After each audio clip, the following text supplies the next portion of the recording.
we're going to introduce our presentation, the South Coast presentation, and I just want to introduce a couple of them. One is, well, all of them really.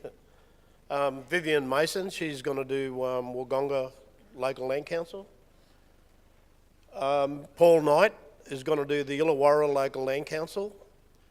And Greg Peterson, he's going to do the Nowra Local Land Council, plus he's going to talk about the Batemans Bay Local Land Council. So I'll hand it over to Vivian.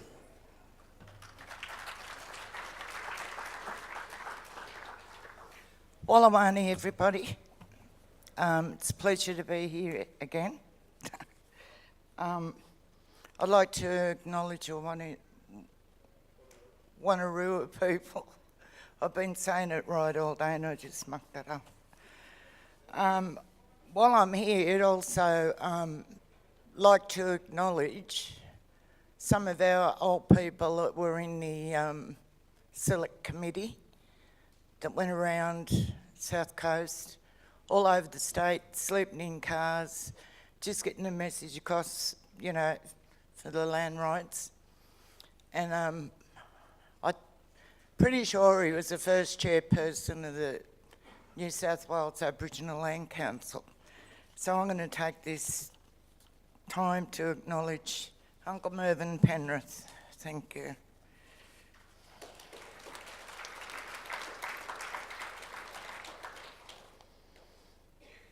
Our land council is one of 10. We've got Batemans Bay, Bega, Badella, Cabara, Eden, Illawarra, Geringa, Merrimans, Mogo, Nambri, Nowra, Ladella and Wodonga. We are bordered by Badella and Merrimans, and we have a good relationship with them, and we do a lot of network and exchange of ideas.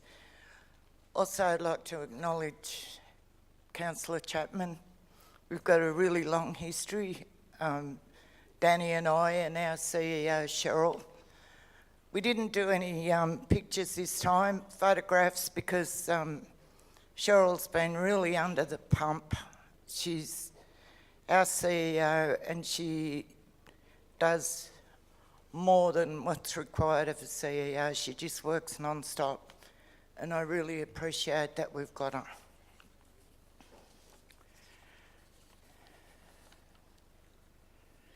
Hang on. What are we up to?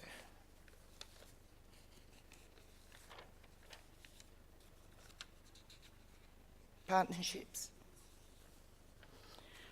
We've formed partnerships with Southeast Local Land Services with funding and support with our current projects, with land management programs. New South Wales Rural Fire Service. They gave us training and support for members and rangers to comply with fire hazard reduction burdens, regulations and activities. And 7 of our members have got their basic firefighter certificate through doing that course, and they have undertaken traditional burns on land council property, and it was really a historic moment, and I was very proud of our mob for doing that. Training and development.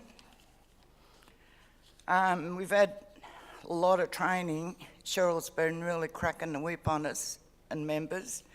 We've had members training in Certificate 3 in Land Conservation, Land Management, Construction White Card course, Traffic Control course. We've got 4 traffic controllers, Senior First Aid course, Asbestos Removal course, Asbestos Removal Supervisor course, New South Wales Rural Fire Service training, cultural fire burns activities and workshops, and we've also had staff training.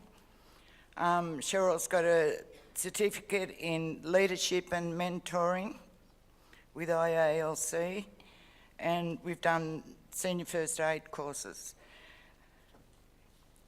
At the moment, we've got 4 4 of our rangers have started work with us under our employment strategy, and this is a rehabilitation initiative to support members who have long-term unemployment history and who may have been convicted of an offence under Part 3, except Section 6144A 5 of the Crimes Act 1900. The police checks, they cause a lot of problems for our local community. We know our community people. We know they're not bad eggs. You know, they're not bank robbers, murderers or embezzlers. They've just got little petty crimes, you know, traffic offences. I won't go into too many, but traffic offences.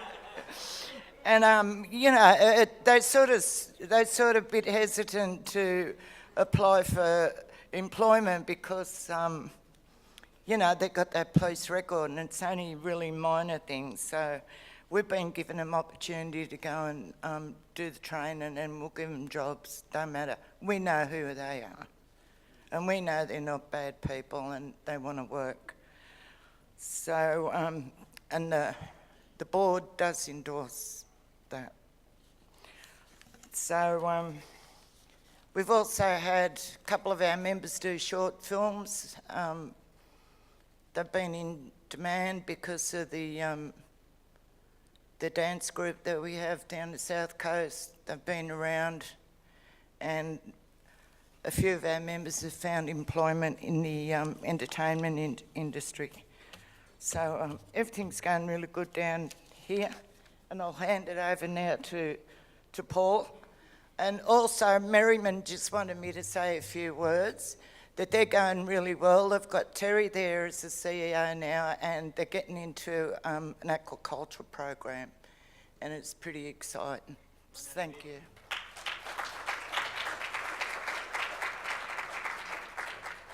Thanks, Art.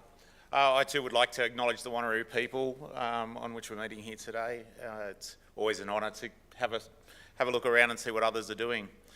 So I've just come on board with the Land Council. Really, it's been 2 years, but the first year I was only doing 1-2 days a week. Last financial year, I actually went full time at Illawarra, and it was in my view, it was a pretty big year for the Land Council. We've come from a deficit position in terms of our financial and operational models, and it's been quite a big year. So in terms of growth, in terms of who we are as an organisation, we're really looking at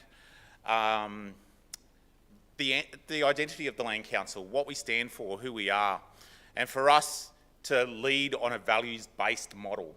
You know, it's about those core values of who we are as Aboriginal people that we should be espousing to our membership. And that's what we want to lead from. So we've got a bit of a draft values statement that we're working on at the moment. We're throwing some ideas around. And it's really about, okay, who are we? What are we about to give us that strength to move forward? We don't want to be coming from a deficit model. We're trying to also take a leadership position in our community where we're there to advocate on behalf of the community, other organisations that are delivering services, and to some degree actually remove ourselves out of service delivery where other organisations are doing that, but let's support them. So, which you'll hopefully see as we go along. So just a bit of background for those that don't know the Illawarra Land Council. It's pretty strange for me geographically in that we cover the coast as well as the highlands. 2 different communities in so many ways. About 4,000 square kilometres, about 10,000 Aboriginal people within that community, more or less. 4 local government areas, being Wollongong, Kiama, Shellharbour, Wingecarribee, all growth areas in terms of economic development, housing, business.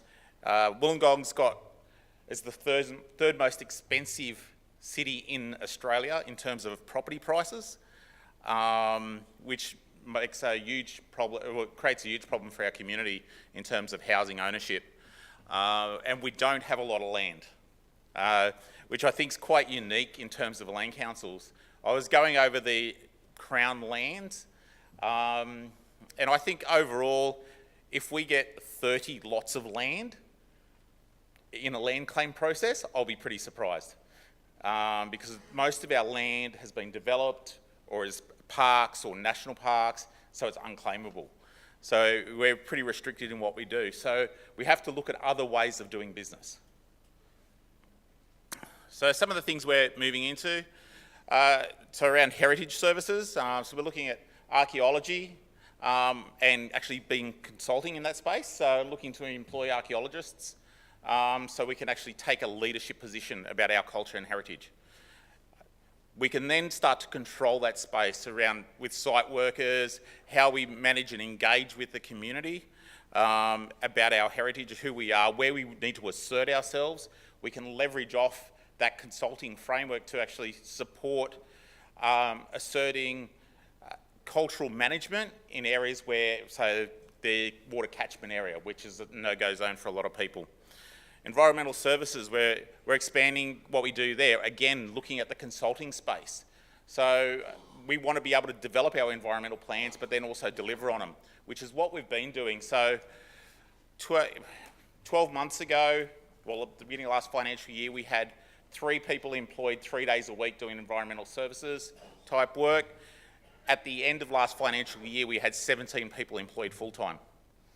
And that was really just getting out and engaging with the community. We were pulling in contracts from national parks, from local government, from private developers, which we're building more relationships with, because that will also support our heritage initiatives and our environmental services and our green space work.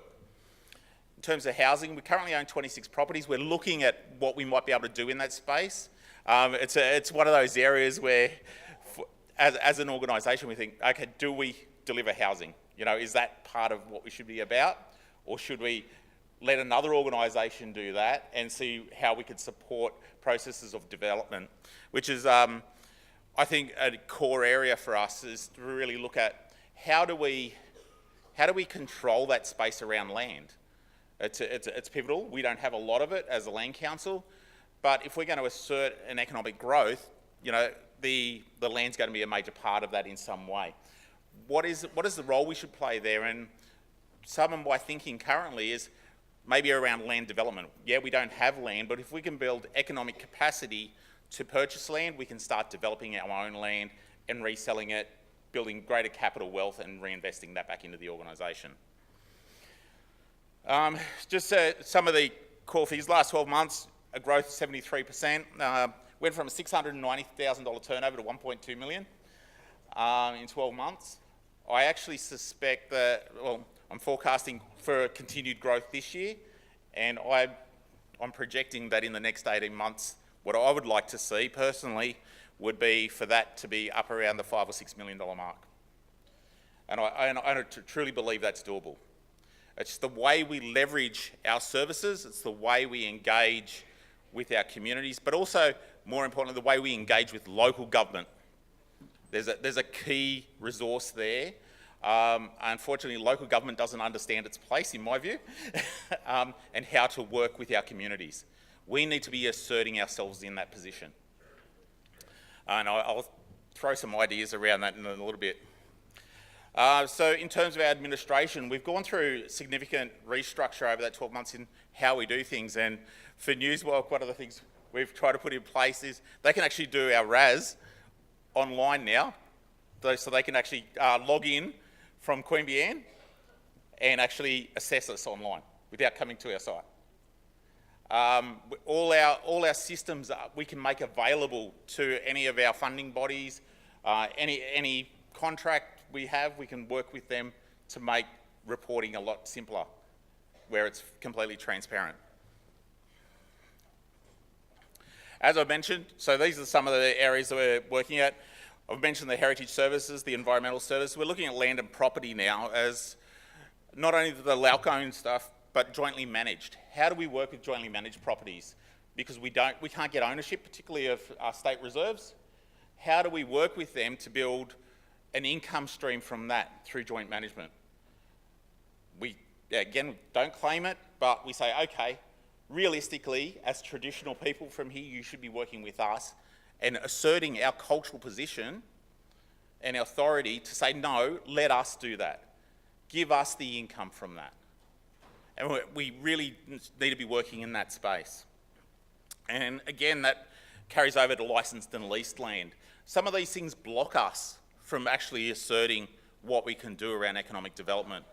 But again, if we can show we have the capacity and the drive to make change, I think people are willing to come along for the ride.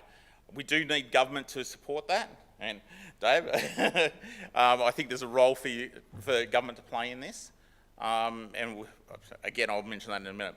One of the new areas and really exciting areas for us to be setting up is in research. We're actually setting up a research centre as part of the LALC. So we've been in discussions with AATSIS. They're actually contracting us as consultants to them on how to roll out research centres, not only in New South Wales, but across the country. So we're looking at that and how we can develop the economic development models from that. With our research, we're looking at data analytics. If you really want to empower yourselves, understanding the information that's out there in all its forms, and I'm talking data in a broad sense, not just the numbers. The data is our cultural heritage, the language, that's all part of data. And the way we leverage that to assert who we are is core to us really making a change in the environments we play in.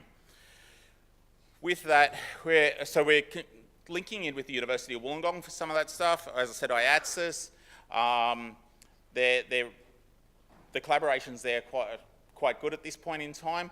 We've got, just had a conversation on Friday with the Australian Bureau of Statistics, who are probably going to give us data, but two, get us to help them with data analytics for the census.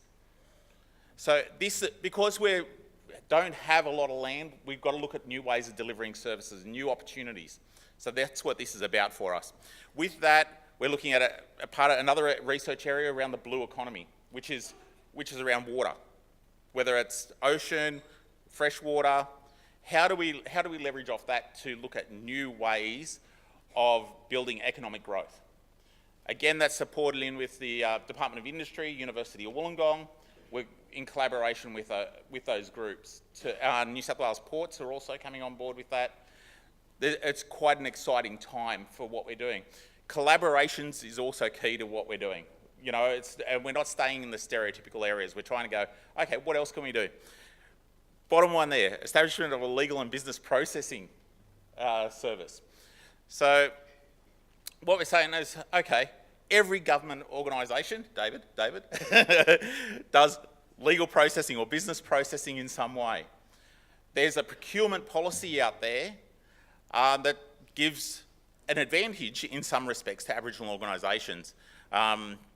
Personally, I see some of the organisations that are using that and leveraging off that, and I wonder whether they should be. I think land councils are perfectly placed to leverage off that. The legal business outsourcing area that we're developing in collaboration with a law firm will become a training ground, in my view, for our young people to not only understand the law, but administrative processes.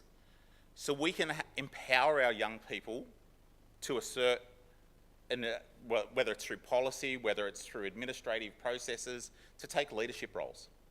So that's quite again, it's a bit left field for a lot of organisations. You think, okay, what took you there? But it's somewhere, if you're in business, everything has a process that has to be undertaken. Most things have a legal process that also has to be undertaken. So to get the buy-in of big corporates, there's a great opportunity for us in that area. And that's it for me.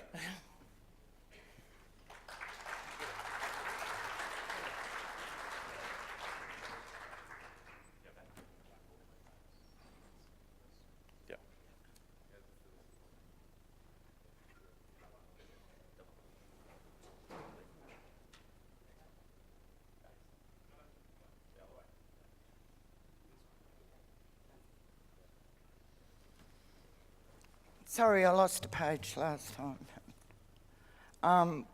Wonnarua Aboriginal Land Council control of substantial landholding, lot 923 DP 1094431 at 28 Coston Place in Nowra Township. The land size is 17.16 hectares and the current zoning under the Urabadal LEP 2012 is for R2 low density residential. The proposal is to subdivide the land holding and facilitate income generation which Wonnarua can allocate to social community benefits and development. Two key benefits have been discussed in a stakeholding meeting the opportunity for Aboriginal families to access the benefits of home ownership and obtain mortgages, and to foster community engagement by enabling self-determination of a local cultural centre facilitated by the financial outcomes from the project. However, the South Coast People native title claim filed with the court on 3rd of August 2017 on the area which included the above mentioned property has just about held us up for 2 years. We've been in negotiations for 2 years and we haven't had any outcomes yet. Hopefully, though, we will come to some agreement in December and our project can go ahead. Also, one other thing, we've had 2 Aboriginal place nominations on 2 of our most important historic sites on the South Coast, and that is Montague Island, known as Barangooba, and the Mystery Bay Fish Traps. So we're pretty happy we know they're protected, and thanks for your patience.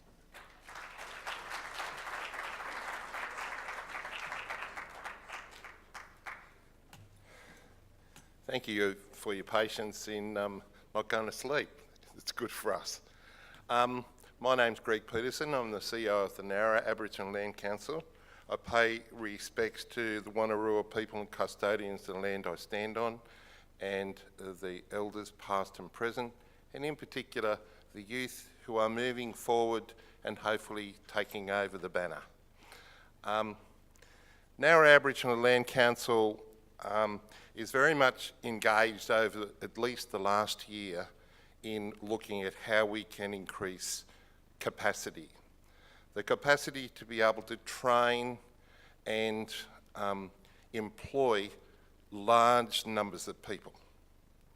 We've looked at a lot of economic models, and so some of the things we're choosing, we are looking effectively at possibly long-term having at least 250 full-time jobs with the projects we're looking at and the piece of land that we have considered.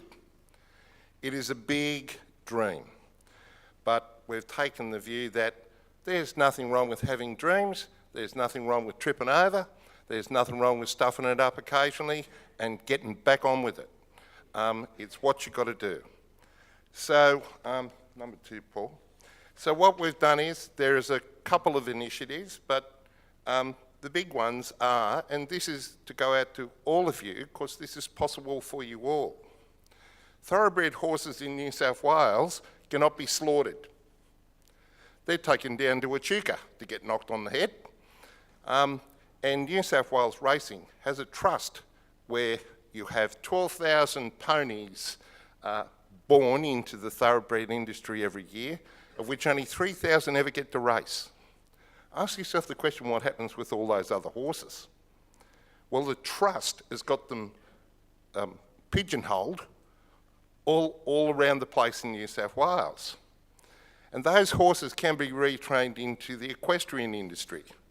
And if you've watched a couple of ABC programs, you'll have seen that retraining horses, an equine program is there to retrain the horses, but it's returned soldiers from Afghanistan and Iraq, it's women who have been involved in domestic violence and are isolated in their lives, it is the children, and they can also be shown how to engage in that program.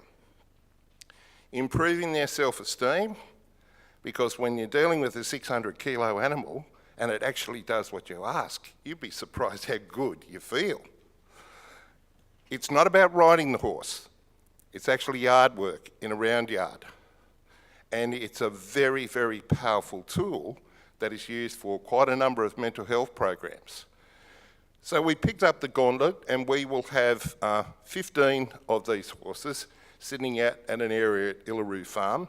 And what we'll do is that we'll work on the idea that we'll be able to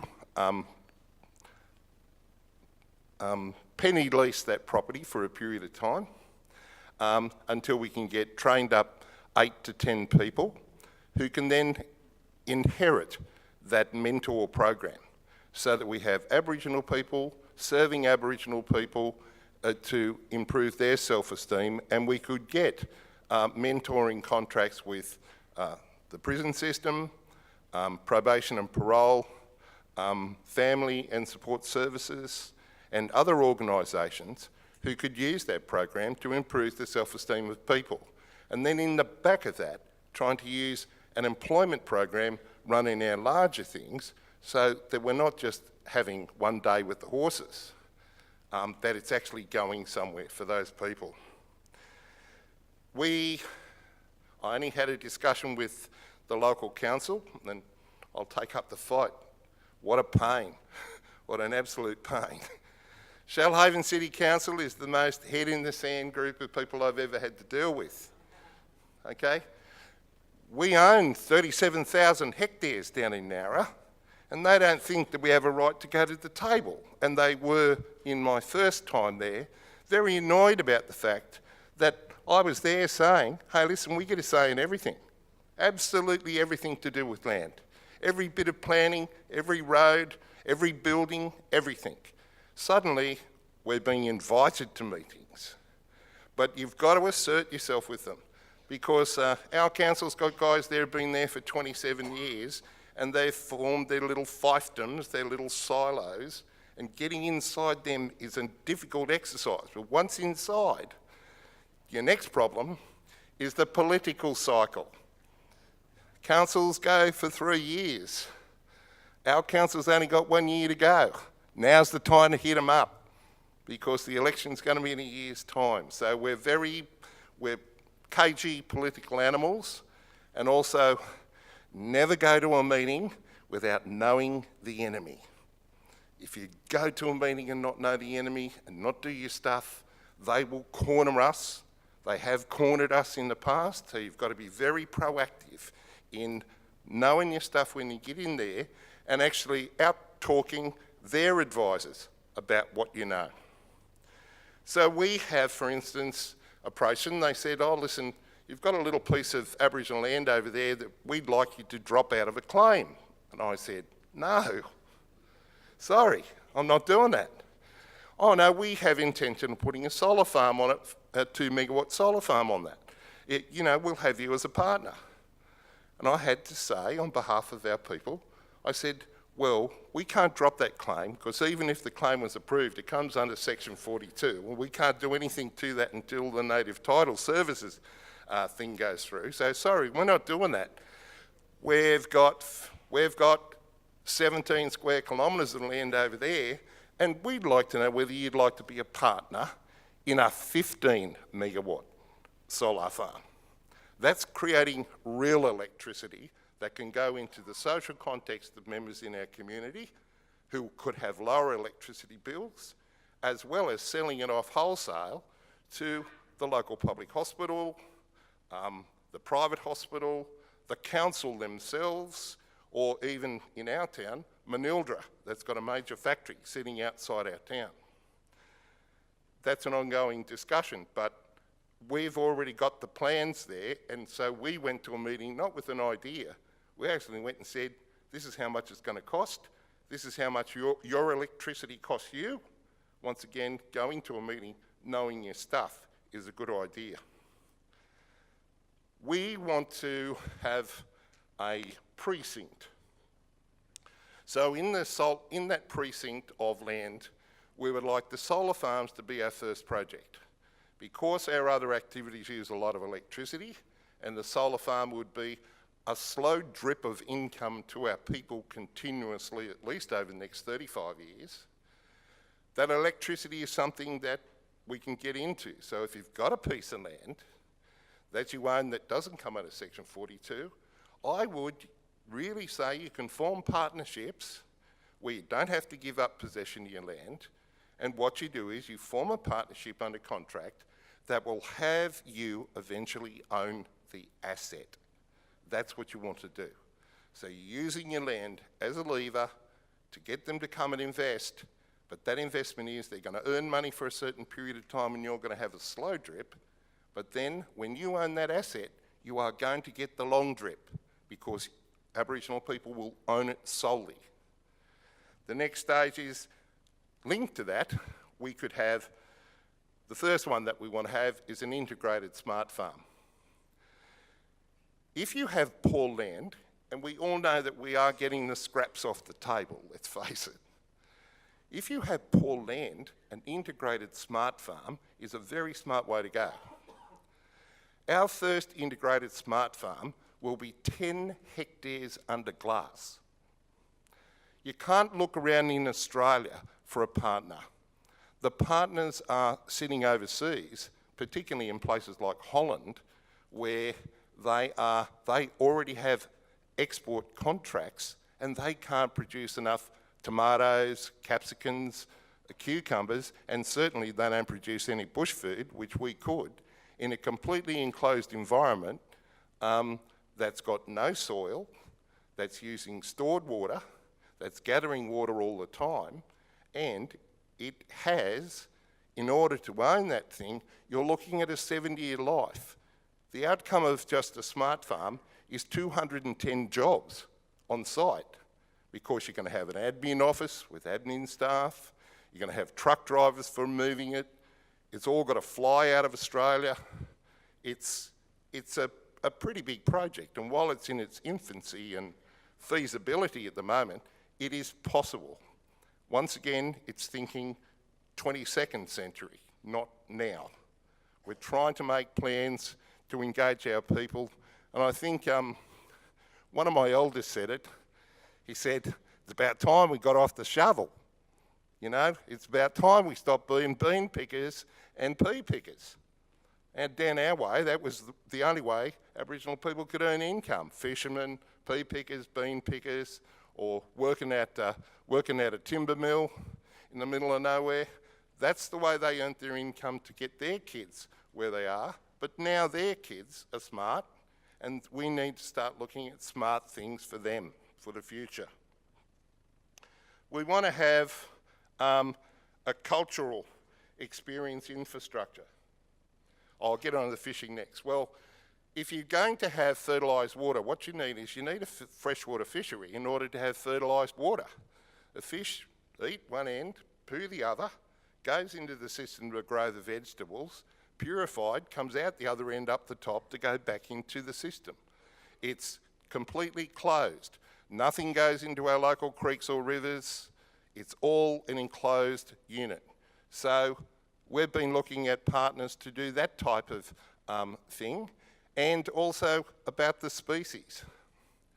In New South Wales, it is currently against the law to commercially fish native silver perch and yellowbelly. Now, people may not like it, but I love the stuff. And there are people out there who wish they had access to that sort of freshwater fish. And the reason it got tough in New South Wales is because it got outfished. Not by Aboriginal people using traditional methods, it got outfished by people going in there and just stealing fish. So to get that environment up, we've got a particular type of yabby, a spiny yabby on the south coast that's in danger. We could be breeding that yabby commercially into the market. It's actually larger than the blue claw. So there are opportunities that are presenting themselves, and people are extremely interested in starting to go for it. The next one, thanks mate. So okay, the cultural experience. You know, we have a large annex that has medicine, engineering, nursing, etc., sitting outside of Nowra with hardly any Aboriginal engagement in terms of people studying. It's right there in Nowra, and it hasn't got many people there. When Nowra Aboriginal Land Council vested that land to them free of charge, they promised to build a cultural centre. It has never happened. You will also not find a plaque of any description that clearly recognises the donation of that land. I think that is disgusting. And so we've been going to the university saying, well, we know you're 10 years behind the times, but you need to start recognising and having a celebration of that gift. And in particular, scholarships and other things from the university, getting our young people from year 12 into further studies.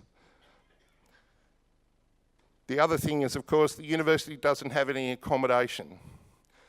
Now, for any of you who have had any college or university education, you know the toughest thing is to find a place to live. So the cheapest places go off to students. But you come to realise Aboriginal people live in the cheapest places as well. So if the students are in there, they've got to hop into the higher end of the market. And in my town, there are Aboriginal families paying over $500 a week rent. They've got to have extended family live in those homes because no one can afford to have a roof over their head. It's just not right. So we're trying to think about investing in university accommodation out there that'll be solely owned by a land council with a community centre that we build. And because the university is only open 20 weeks of the year, we would then run conferences and accommodation out of there. It has job and training opportunities. Next one, mate. I wanted to talk on behalf of my colleagues elsewhere, but I'll just finish off with Nowra. It is going to be very difficult for us to engage in housing in the way it's been seen in the past. I know that as the CEO, I inherited a land council that was really trying hard to increase its stock and try and keep the maintenance of houses up, and it just is, you run out of money. It's just really sad. We're trying to take care of our people, but we continue to run out of money in our housing, and we continue to have a situation where we can't refurbish, where we can't recarpet, repaint, or do large jobs. So we're just holding on. And we can't increase our stock. So anything we do in terms of land sales is land and house packages back. So we sold a block of land in Depot Road. It's only got 26 family size houses on it. And we said, we need 4 of those blocks back with, on each large block, we want 2 villas. We don't want them all together. We want to get an opportunity for community to choose which blocks they want to live on. And they have to develop as part of that contract a show home on each of them. Nothing to do at all. Walk in the door and live your life. And we fervently believe we've got to do that because we're selling land and we're not selling it on the cheap. We're getting the right amount of dollars as far as NSWALC is concerned, but we need to get housing back. And the other thing we need to do is get a deed of contract, an employment deed, that makes it compulsory through that whole development from broken ground to key in the door that it has Aboriginal employment on site. From one person, if it's just one contractor, one guy, one other person's got to be Aboriginal, up to 20% on site at any one stage. Now in selling those blocks, we've already realised that we've got to get our people involved in training and employment. So we've formed a partnership with Hutchison's, a private civil engineering company, and they have agreed that they would, on our own land, set up an RTO and train our people for the first stage, which would be for the clearing and the setting up of that block. So we're doing quite a few things. In Batemans Bay, I wanted to talk to you about Fire Stick program. Batemans Bay, Walbanga and Nowra have been involved over the whole year in a program of starting to introduce Indigenous Fire Stick program and trying to take it off OEH and Rural Fire Service. All of us don't believe that it's care of country. It's a mess. So when the RFS go for a fire burn, they're wondering about how many people to get there, and if they've got 15, they don't care, it's blowing 20 knots, and they line fire down one side, line fire the other side, and it burns like hell and ruins the bush. Absolutely ruins it. We believe that we need to be invited, as is Walbanga, invited onto the fire site before it's set fire, that Aboriginal people who are trained actually assess the fire ground, that they are there for the spark up, and that they're allowed to walk on country afterwards to talk about healing country. That's the way we want to go about our business. So you'd need to know that national parks just in our area, they receive about $970,000 a year to do burning. Why can't those contracts come to us? So our effort has been, and same with Wambunga, is to really try and replace those guys who are we're trying to take over the care of our country.